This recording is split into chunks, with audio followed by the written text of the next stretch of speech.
황혼 이혼 후 18년 만에 마주친 전 남편 그리고 숨겨진 진실.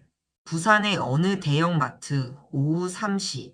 저는 카트를 밀고 두부를 사려고 냉장 코너 앞에 섰습니다. 두부 팩을 집으려는 순간이었습니다. 미정아. 뒤에서 들린 목소리에 공기가 얼어붙었습니다.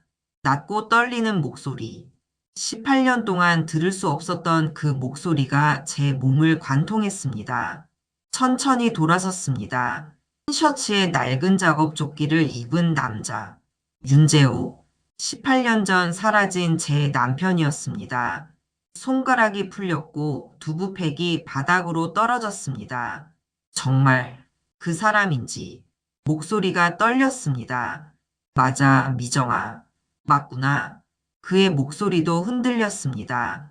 제 눈가에 물기가 맺혔고 18년을 담은 무거운 공기가 우리 사이에 놓여 있었습니다. 그 순간 마트 입구 쪽에서 빠른 발걸음이 들렸습니다. 엄마, 아들 서준이가 달려왔습니다. 저와 재호를 발견한 서준이의 얼굴이 빠르게 굳어갔습니다. 누구세요? 서준이의 목소리가 날카로웠습니다. 아, 그 단어가 공중에서 끝나지 못했습니다. 18년 동안 어디 계셨습니까? 주변 소음이 멀어져 갔습니다. 18년 그 세월이 한순간에 무너졌습니다. 일부 18년 전 그날. 안녕하세요. 저는 이미정입니다. 올해 55살.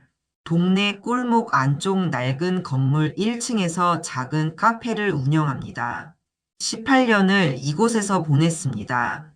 아들 서준이가 초등학교 5학년이었던 그때 모든 게 한순간에 무너져 내렸습니다. 그 전까지 우리는 평범한 가정이었습니다. 남편 윤재호는 택시 회사를 운영했고 저는 회사원이었습니다. 서준이는 학교에서 잘 지내고 있었죠. 안정된 수입이 있었고 서준이를 남부럽지 않게 키울 수 있었습니다. 그런데 어느 날부터 재호의 표정이 완전히 달라졌습니다. 미정아, 사업이 좀 힘들어. 동업자가 돈을 들고 튀었어. 동업 사기였습니다. 재호가 맡긴 돈, 우리 저축과 회사 자금 대부분이 사라져버렸습니다. 수억 원이었습니다. 우리 가정이 한 번의 실수, 한 번의 배신으로 무너질 수 있다는 걸 그때 깨달았습니다. 택시 회사는 부도가 났고 채무 추심이 시작됐습니다. 전화가 밤낮으로 집에, 회사에, 학교에까지 왔습니다. 저는 회사에서 창피를 당했고 이웃들은 저를 이상한 눈으로 봤습니다. 서준이가 보고 있었습니다. 그 아이의 눈이 점점 흐려져 가는 걸 봤습니다. 엄마, 왜 자꾸 이상한 전화가 와? 아버지가 뭐 잘못한 거야? 아무것도 아니야.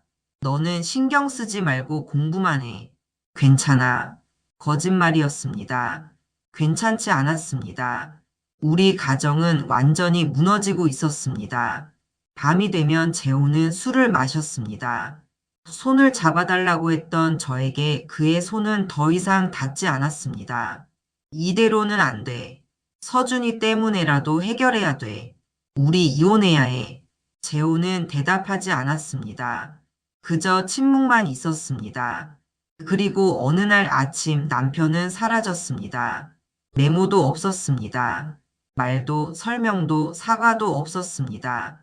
저는 그저 텅 빈 침대와 텅 빈 옷장만 봤습니다. 일주일 뒤 경찰에 행방불명 신고를 했습니다. 한 달 후 남편이 나타났고 우리는 합의 이혼을 진행했습니다. 빠르게 채무 문제가 더 복잡해지기 전에 서준이를 보호하기 위해 12살 아이에게 필요한 건 설명이 아니라 안정이었습니다. 누군가는 항상 곁에 있어야 한다는 그런 안정. 엄마, 아빠는 언제 와? 왜 맨날 안 와? 그 질문이 얼마나 무거웠는지, 얼마나 날카로웠는지 모릅니다. 아빠는 지금 바빠서 못 온대. 아빠도 너를 그리워하지만 지금은 일이 많아서. 거짓말이었습니다. 정확하게는 진실을 숨긴 거였습니다. 이부 혼자 키운 18년. 이혼 후 저는 직장을 그만두었습니다. 다른 일자리를 찾기 시작했지만 회사 일정은 서준이의 방과 시간과 맞지 않았습니다. 아이가 학교에서 돌아올 때 집에 있고 싶었습니다. 그래서 저는 작은 빚을 내서 카페를 차리기로 결정했습니다. 동네 골목 안쪽 낡은 건물 1층. 작은 공간이었지만 제가 필요한 모든 걸 갖추고 있었습니다. 밤 십시문을 닫고 집으로 돌아가는 골목길.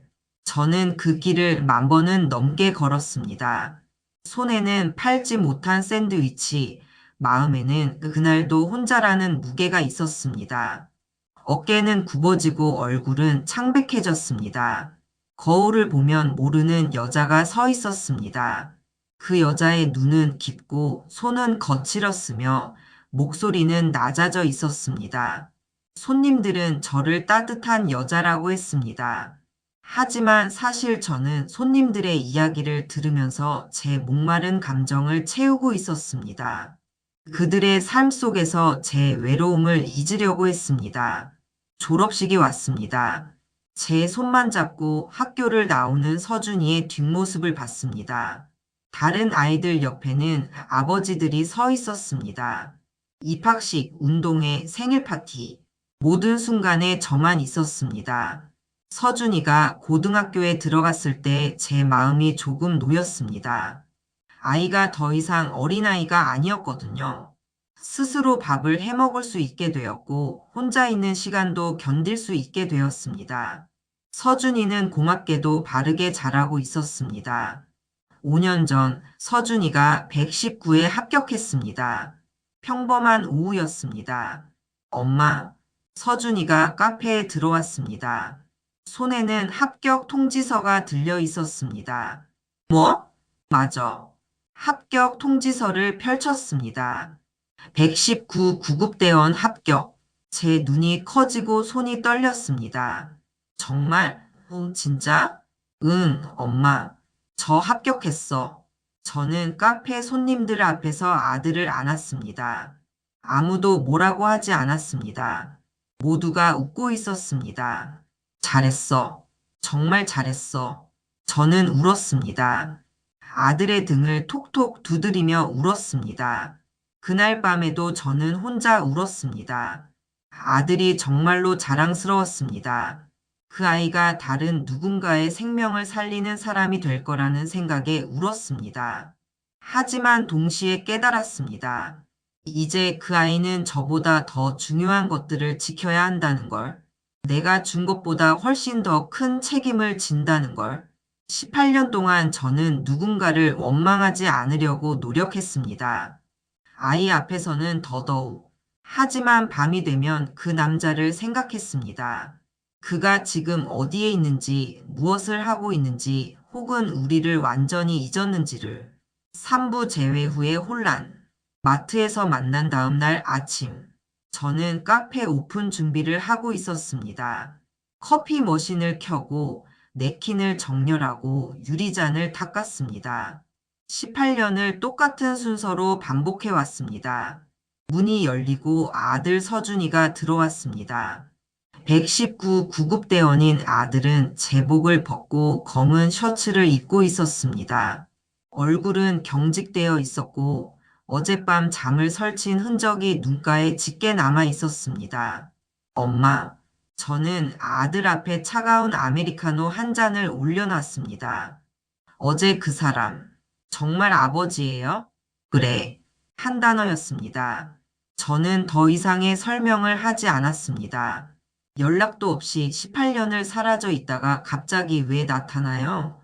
무슨 염치로 엄마는 괜찮아요?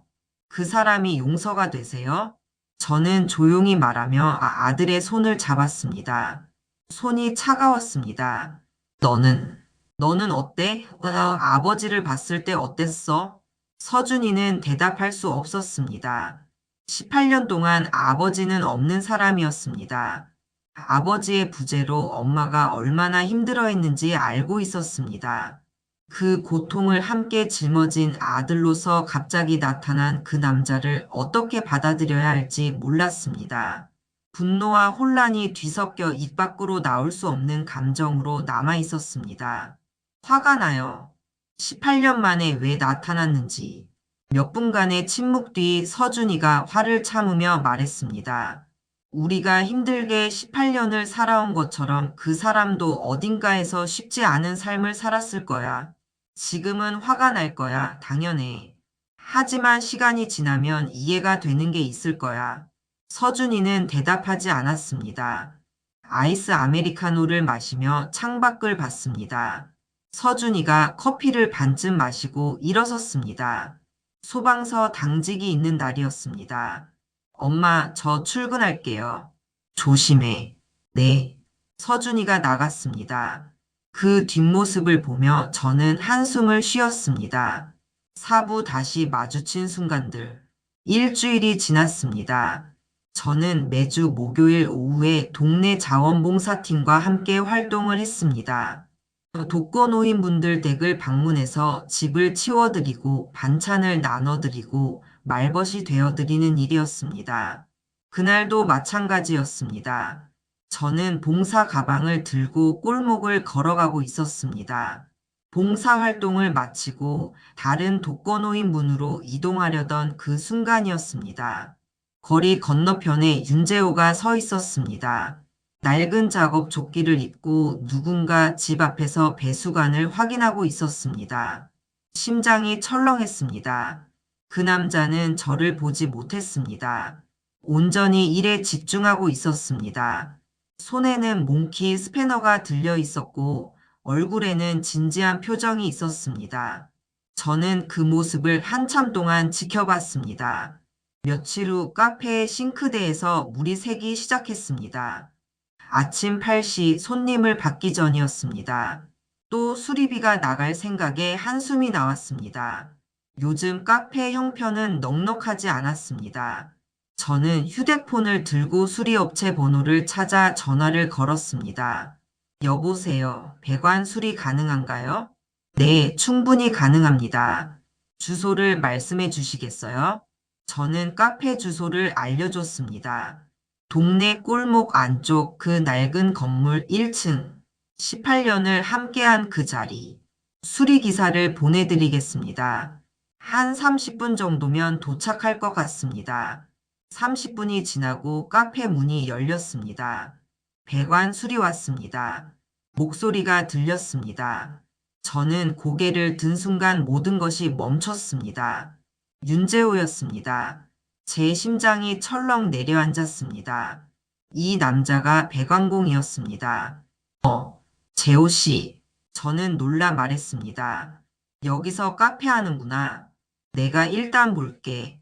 재호는 다른 말은 하지 않고 그저 싱크대 아래로 누워 들어갔습니다. 그의 표정은 수리기사로서 진지했습니다.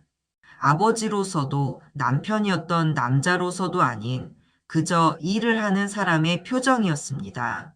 저는 카운터로 물러섰고 그가 애쓰는 소리가 들렸습니다.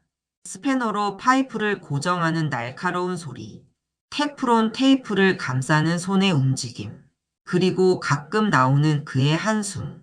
20분이 지났습니다. 배관이 다 망가진 상태네. 패킹을 교체해줘야 한 달이라도 버틸 거고, 그 다음엔 본격적으로 배관 전체 교체해야 할 것 같은데. 재호가 싱크대 아래에서 중얼거렸습니다. 그는 배낭에서 테프론 테이프를 꺼냈습니다. 파이프의 모서리에 긁혔는지 손가락에 살짝 피가 났습니다. 하지만 그는 계속 작업을 했습니다. 배관 전체 교체는 한 100만 원 정도면 될 것 같은데, 이번 패킹 교체는 비용이 크게 들지는 않을 거야. 얼마나 들어요? 저는 물었습니다. 오늘 패킹 교체는 얼마 안 돼. 나중에 배관 전체 교체할 때, 그때죠. 재호가 싱크대 아래에서 일어났습니다. 손가락에는 밴드가 감겨 있었습니다. 그는 도구를 정리하고 카페 문으로 천천히 향했습니다. 재호 씨, 저는 그를 불렀습니다. 재호는 멈춰 돌아봤습니다. 그리고 제 눈을 마주쳤습니다. 이렇게 우연히 만나게 될 거라고는 예상을 못했어요. 알아, 나도 많이 놀랐어. 서준이가 많이 놀란 것 같더라. 오늘 카페 알게 됐으니까 다음에 이야기하자. 재호가 차분하게 대답했습니다. 그의 목소리는 진지했습니다. 일이 또 있어서 나가야겠어. 잘 지내. 그리고 그는 골목으로 사라졌습니다. 저는 한참 동안 문을 통해 그의 뒷모습을 지켜봤습니다. 오부 자원봉사에서 만나다. 싱크대 수리 이후 저는 재호를 다시 만나지 않으려고 했습니다. 하지만 세상은 그렇게 호락호락하지 않았습니다.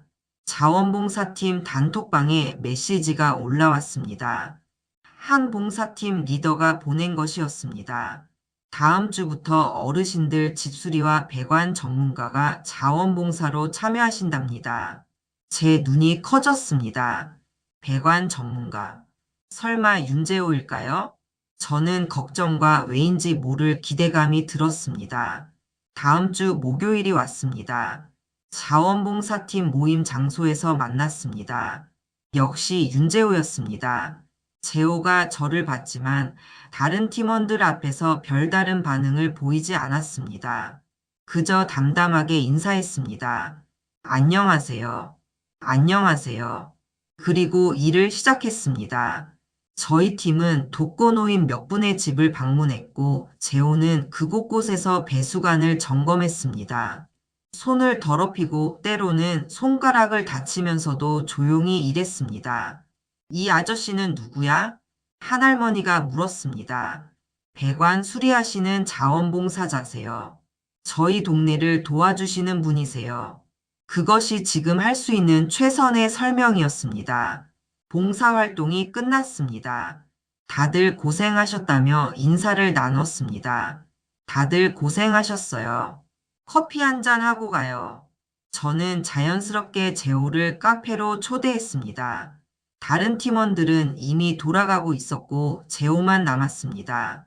햇살이 유리창을 통해 들어오고 있었습니다. 저는 재호를 위해 커피를 내렸습니다. 설탕 없이 우유도 빼고 18년이 지났지만 그의 입맛은 여전히 기억하고 있었습니다. 재호는 커피를 한 모금 마시고 눈가가 빨개졌습니다. 하지만 눈물을 흘리지는 않았습니다. 미정아. 재호가 천천히 입을 열었습니다. 난 18년을 어디서 뭐 하며 살았는지 알고 싶지? 저는 대답하지 않았습니다. 그저 앉아 있었습니다. 처음 1년은 대구 건설판에 있었어. 막노동이었어.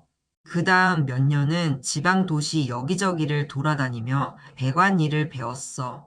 손가락이 이렇게 된 것도 그때부터야. 재호는 자신의 손을 봤습니다. 거칠어진 손가락들, 화상 상처. 돈은 따로 모으지 않았어. 번 돈은 대부분 채무금으로 들어갔고 남은 돈으로는 겨우 먹고 살 정도였어. 술도 많이 마셨어. 밤마다 생각이 자꾸 많아지니까 너랑 서준이가 어떻게 살고 있는지, 내가 없어서 얼마나 힘들어하는지 그런 생각들을 술로 묻어버리려고 했어. 재호는 커피를 한 모금 더 마셨습니다. 3년 전쯤에 이 동네에 와서 배관 일을 하기 시작했어. 작은 수리업체에서 일하고 있었는데 우연히 내가 이 동네에 살고 있다는 걸 알게 됐지. 그래서 이 동네 수리 요청이 들어오면 내가 나갔어. 우연이라도 너를 볼 수 있을 것 같아서. 저는 눈물이 맺혔습니다. 하지만 흘리지 않았습니다. 미정아, 내가 뭘 말하고 싶은지 알지? 내가 돌아왔으니 모든 게 나아질 거라고 생각하는 거 아니야. 난 내가 한 짓이 얼마나 큰 짓인지 알아. 용서를 바라는 건 아니야. 18년을 혼자 힘들게 서준이를 키운 너의 그 시간들을 돌려줄 수 없어. 그 시간들을 그냥 무시하고 살 수는 없지만 나머지 인생은 조용히 너랑 서준이 옆에 있으면서 작은 도움이라도 주고 싶어. 재호의 목이 메었습니다. 내가 큰 도움이 되지는 않겠지만 내가 할 수 있는 배관이라든지 필요할 때 무언가를 도와주는 그 정도는 할 수 있을 것 같아. 저는 그 말을 들으면서 처음으로 이 남자가 정말 변하고 있는 건 아닐까 하는 생각이 들었습니다. 아니, 변한 게 아니라 무언가를 깨달은 것 같았습니다. 용서는 미안해한다고 되는 게 아니라고 생각해요. 저는 말했습니다. 용서는 시간과 신뢰가 필요해요. 서준이도 나도 시간과 신뢰가 필요해요. 재호는 고개를 끄덕였습니다. 카페에 오후 햇살이 테이블 위에 떨어졌습니다. 두 사람이 커피를 마시고 있었습니다. 18년 후의 만남. 아직도 거리가 있었지만 그 거리가 조금씩 채워지고 있는 것 같았습니다. 육부 화재 현장. 그날 밤은 평범한 밤이 아니었습니다. 저는 카페 문을 닫고 집으로 돌아가고 있었습니다. 밤 10시쯤이었습니다. 핸드폰을 보니 서준이로부터 메시지가 왔습니다. 엄마, 오늘 당직이에요. 내일 아침에 연락드릴게요. 서준이가 119 소방서에서 당직을 서는 날이었습니다. 집에 도착해서 텔레비전을 켰습니다. 드라마를 보고 있었습니다. 밤 11시쯤 갑자기 속보가 계속 올라왔습니다. 동네 인근 대형 오피스텔에서 화재 발생. 다수의 주민들이 대피 중입니다. 화면에 익숙한 장소가 보였습니다. 오피스텔에서 연기가 피어오르고 있었습니다. 불길이 보였습니다. 소방차 사이렌이 들렸습니다. 심장이 철렁했습니다. 그곳은 서준이가 담당하는 관할 지역이었습니다. 저는 핸드폰을 들었습니다. 서준이에게 전화를 걸었습니다. 하지만 받지 않았습니다. 당직 중이라 화재 현장에 출동했을 겁니다. 저는 거실에 앉아 텔레비전을 봤습니다.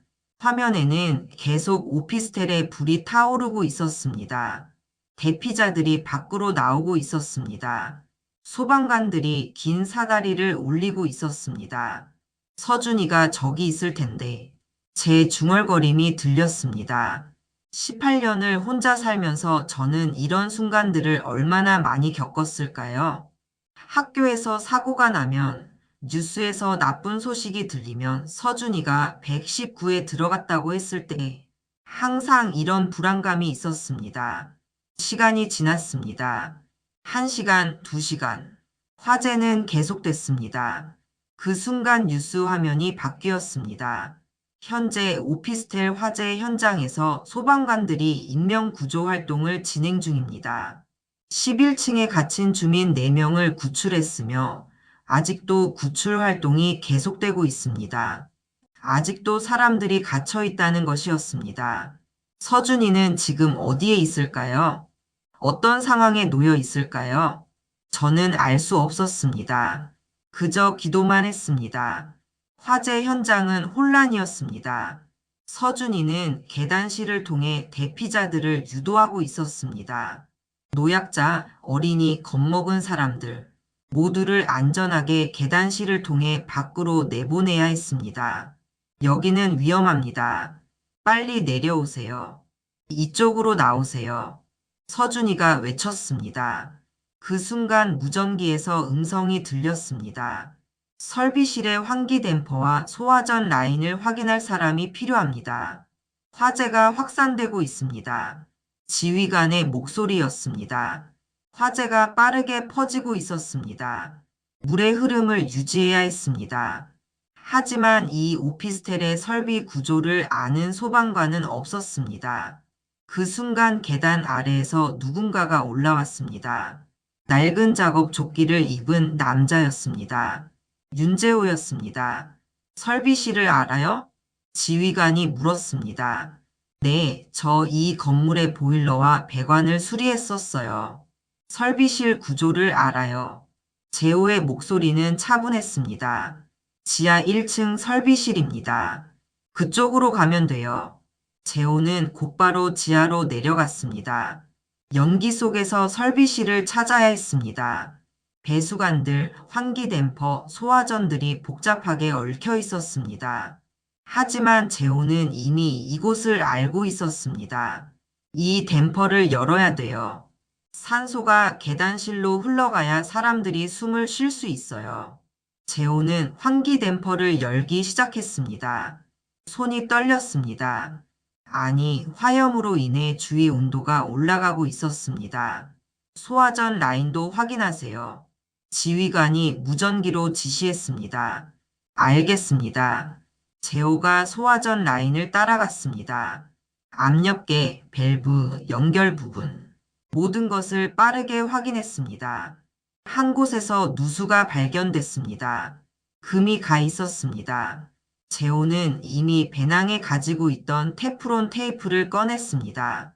현장에 왔을 때 항상 가지고 다니던 도구였습니다. 손가락을 사용해서 테프론 테이프를 감쌌습니다. 불이 자꾸 올라오고 있었습니다. 연기가 자꾸 코와 입을 자극했습니다. 하지만 그는 멈추지 않았습니다. 설비실 확보했습니다. 계단실로의 공기 흐름이 정상입니다. 소화전 라인도 점검 완료했습니다. 재호의 목소리가 무전기에 들렸습니다. 서준이는 계단실에서 그 음성을 들었습니다. 모두 빨리 내려오세요. 계단실이 안전합니다. 서준이가 외쳤습니다. 그 순간 서준이는 설비실 방향을 봤습니다. 지하에는 여전히 연기가 자욱했습니다. 누군가가 거기서 일하고 있었습니다. 그 모습이 희미하게 보였습니다. 그것이 재호였다는 것을 서준이는 나중에야 알게 될 것입니다. 화재는 새벽 2시쯤 진압됐습니다. 다행히 인명피해는 없었습니다. 모든 주민들이 안전하게 대피했습니다. 서준이는 현장에서 나왔습니다. 제복은 검게 그을렸고 얼굴에는 그을음이 묻어 있었습니다. 하지만 눈빛은 또렷했습니다. 그는 다시 한번 누군가의 생명을 살렸습니다. 그 와중에 한 사람이 지휘관에게 다가갔습니다. 저 이제 가봐도 될까요? 윤재호였습니다. 수고 많으셨습니다. 덕분에 큰 도움이 됐습니다. 고맙습니다. 지휘관이 인사했습니다. 괜찮아요. 그냥 할 일을 한 거예요. 재호는 대답했습니다. 그는 현장을 떠났습니다. 하지만 서준이는 그 뒷모습을 봤습니다. 한순간이었지만 눈이 마주쳤습니다. 아버지. 서준이가 중얼거렸습니다. 7부 변화의 시작.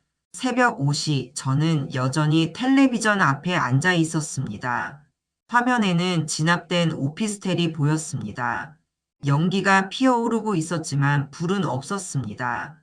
화재로 인한 인명피해 없음. 소방관들의 신속한 대응으로 모든 주민 안전 대피. 속보 자막이 떴습니다. 서준이는 구급차 옆에 앉았습니다. 피로가 몰려왔습니다. 하지만 생각은 멈추지 않았습니다. 설비실에서의 그 남자, 지하에서 연기 속으로 내려간 그 뒷모습, 제가 자신의 목숨을 걸고 낯선 사람들을 구했다는 것, 서준이의 눈가가 젖어갔습니다. 18년은 나타나지도 않더니 서준이가 중얼거렸습니다. 마트에서 만난 그 남자 아버지. 처음엔 분노했습니다. 갑자기 나타나서 모든 것을 헷갈리게 했습니다. 18년을 혼자 견딘 엄마가 있었는데 이제 와서 뭐 하는 거냐는 분노. 왜 지금인가 하는 원망. 엄마의 고생한 얼굴, 굽어진 등 작아진 목소리. 18년을 혼자 지탱했던 그 여자. 서준이는 그 모든 게 저 남자 때문이라고 생각했습니다. 하지만 지금 이 순간에는 달랐습니다. 저 남자가 불타는 건물 속에서 무엇을 했는지, 자신의 안전을 생각하지 않고 낯선 사람들을 위해 설비실의 환기를 열어서 계단실에 산소가 흐르게 했습니다. 그 덕분에 많은 사람들이 살았습니다. 그 사람도 누군가를 지키려고 했네. 원망은 여전히 남아 있었습니다. 엄마가 겪었던 고통은 돌아올 수 없었습니다. 하지만 이제는 그 원망 뒤에 뭔가 다른 것이 생기고 있었습니다. 아버지. 서준이가 하늘을 향해 한 번 더 중얼거렸습니다. 8부 표창식. 화재로부터 한 달이 지났습니다. 서준이는 소방서에서 표창장을 받게 된다는 통보를 받았습니다. 인명피해 제로 공로로 대통령 표창식이었습니다. 서울의 한 대강당에서 열릴 예정이었습니다. 저는 너무 기뻤습니다. 아들이 받을 영광이 자랑스러웠습니다. 하지만 동시에 불안했습니다. 식장에 누가 앉을 것인가 하는 생각이 자꾸만 들었습니다. 가족의 빈자리. 그 자리가 자꾸만 떠올랐습니다. 표창식 안내문에는 가족 동반이라고 적혀 있었습니다. 아버지와 어머니. 하지만 저는 혼자였습니다. 18년을 혼자였으니까요. 전날 밤 서준이가 카페에 들어왔습니다. 평일 오후 2시. 평소와 다른 시간이었습니다. 엄마, 뭐? 내일 표창식인데. 서준이가 말을 더듬었습니다. 아들의 목소리에 뭔가 무거운 것이 담겨 있었습니다. 그 사람한테 연락할 수 있어? 제 심장이 철렁했습니다. 그 사람, 윤재호? 왜? 내일 표창식장에 오라고 할까 해. 저는 대답할 수 없었습니다. 왜 갑자기?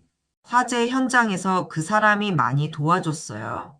설비실에서 환기를 열어주고 소화전 라인을 점검해줘서 사람들 구출할 때 도움이 많이 됐거든요. 서준이의 목소리가 차분했습니다. 용서는 못하겠지만 조금은 이해해보려고요. 그래서 와달라고 하고 싶어요. 저는 한 번도 경험한 적 없는 감정을 느꼈습니다. 아들이 아버지를 초대한다. 그것만으로도 무언가가 변했습니다.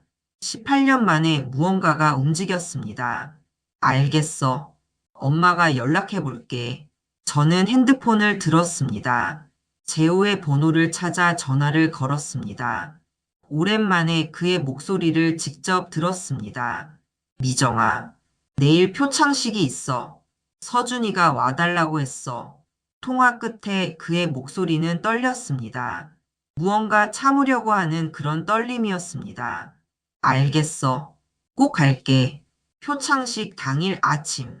저는 하늘색 정장을 입었습니다. 오랜만에 입는 정장이었습니다. 거울을 봤습니다.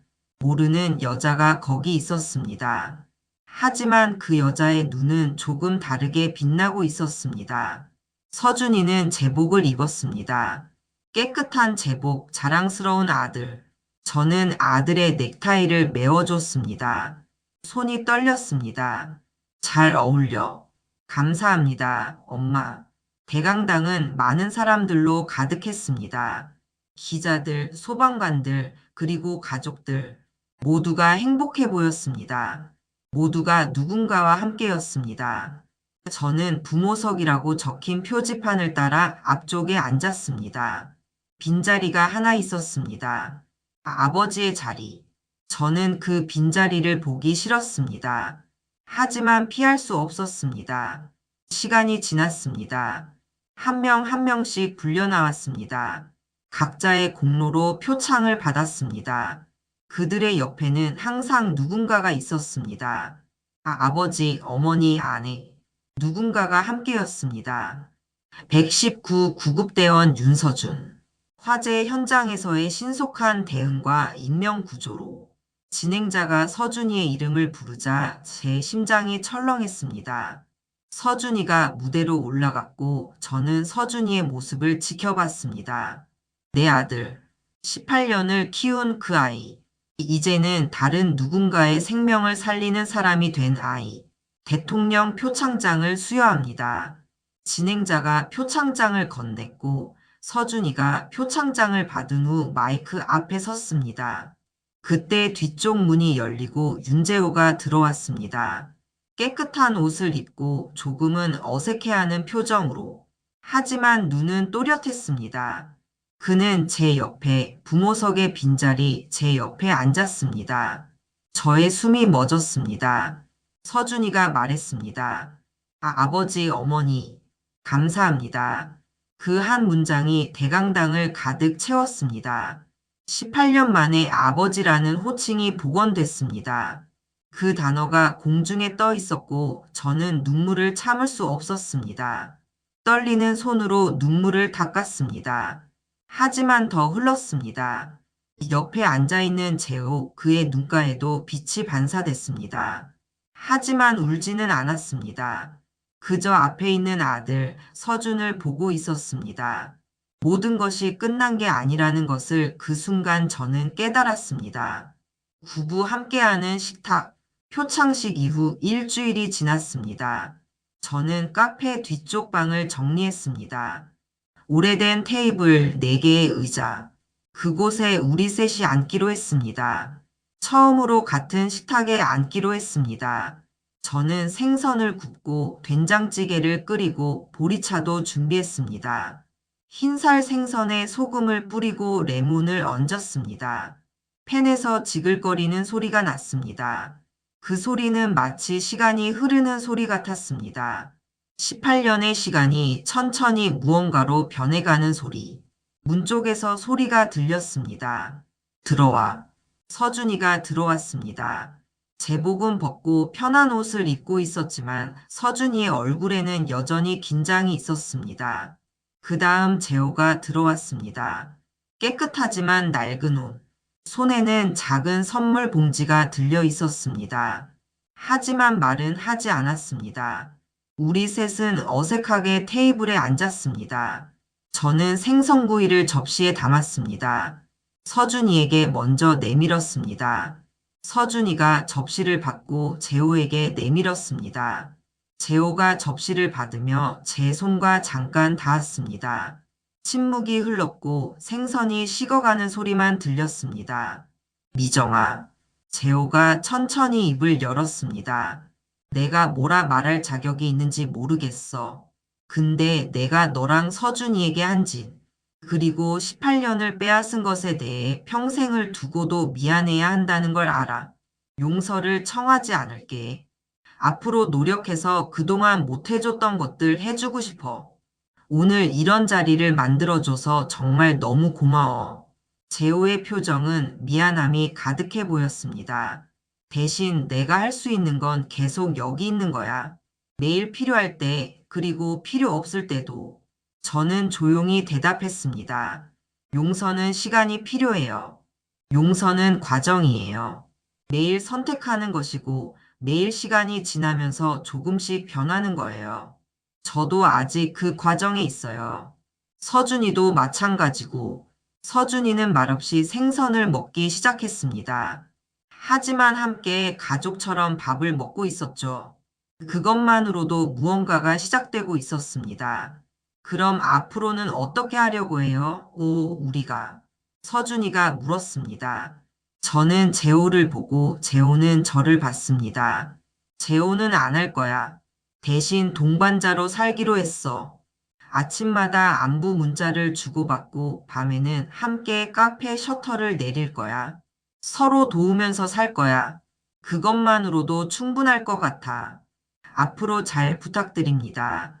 서준이가 웃으며 또렷하고 단호하게 말했습니다. 아버지, 제 앞에서 또 사라지지 마세요. 엄마 앞에서도. 물론 모든 걸 책임질 수는 없겠지만 최소한 함께 있어 주세요. 그게 제가 원하는 전부예요. 재호는 고개를 끄덕였습니다. 알겠어, 서준아. 내 아들. 그것이 처음으로 재호가 서준이를 내 아들이라고 부른 것이었습니다. 저는 보리차를 따르기 시작했습니다. 서준이의 잔에, 재호의 잔에, 그리고 제 잔에.